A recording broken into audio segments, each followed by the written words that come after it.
वह आता दो टूक कलेजे के करता पछताता पथ पर आता। पेट पीठ दोनों मिलकर है एक, चल रहा लकुटिया टेक। मुट्ठी भर दाने को भूख मिटाने को, मुंह फटी पुरानी झोली का फैलाता। वह आता दो टूक कलेजे के करता पछताता पथ पर आता। भिक्षुक यानी भिखारी, बेगर, उसकी कंडीशन की व्याख्या करी है यहाँ पे, उसको बताया है डॉक्टर सूर्यकांत त्रिपाठी निराला जी ने। अगर आप एक भिखारी को देखोगे ना, उसकी कंडीशन देखोगे तो फिर आपको चीज़ें देखने में लगेगी। और मैं बता रहा हूँ, ये मेरे पाठ्यक्रम में कविता थी, मैंने जब पढ़ा था, हमारे सर पढ़ा रहे थे तो सर भी रो रहे थे और हम लोग भी रो रहे थे। सूर्यकांत त्रिपाठी निराला बंगाल में पैदा हुए थे, मेदिनीपुर जिले में, बंगाली हैं, बंगाली ब्राह्मण।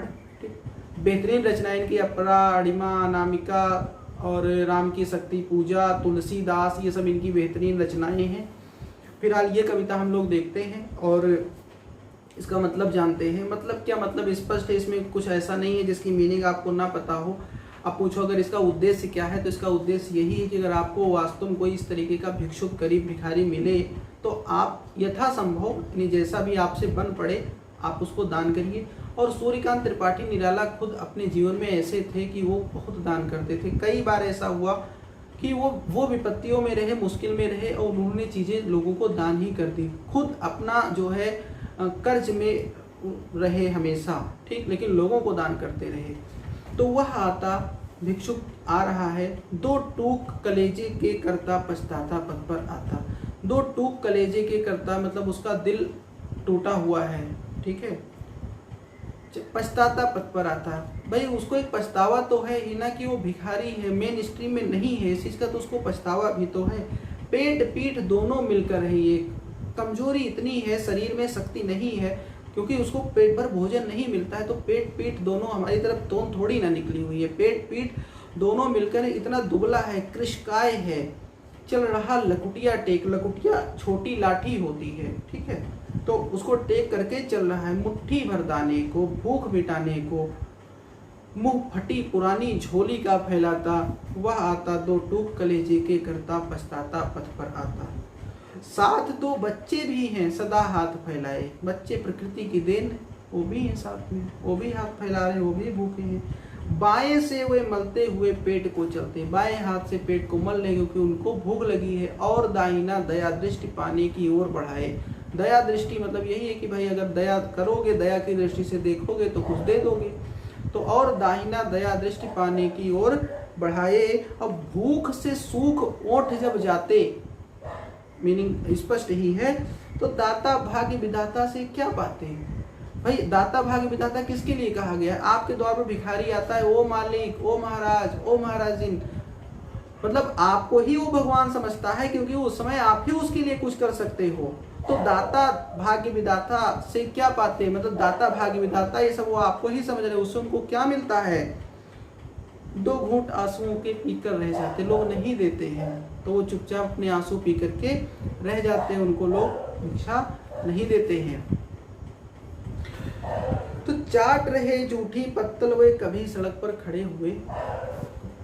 जो पड़ा हुआ खाना होता है, लोग घर से जो खाना फेंक देते हैं वहाँ से उठा करके वो खाना खा रहे होते हैं। और झपट लेने को उनसे कुत्ते भी हैं अड़े हुए, कुत्ते भी वहीं से खाते हैं तो वो भी वहीं पे हैं कि कुत्ता पा जाए तो वो छीन ले।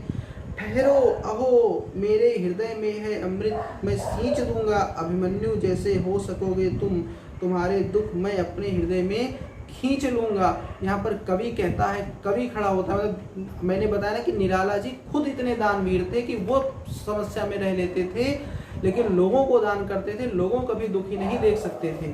तो उन्होंने क्या कहा कि ठहरो अहो मेरे हृदय में है अमृत मैं सींच दूंगा। मेरे हृदय में अमृत मतलब मेरे अंदर दया है, मैं तुम्हारे ऊपर दया करूंगा, अभिमन्यु जैसे हो सकोगे तुम। कहने का मतलब ये है कि वो बच्चे ऐसे बच्चे हैं कि अगर उनको नॉरिशमेंट मिले, उनको पोषण मिले, उनको दिशाएं मिले तो कल को वो बहुत पराक्रमी हो सकते हैं, जैसे कि महाभारत का अभिमन्यु हुआ।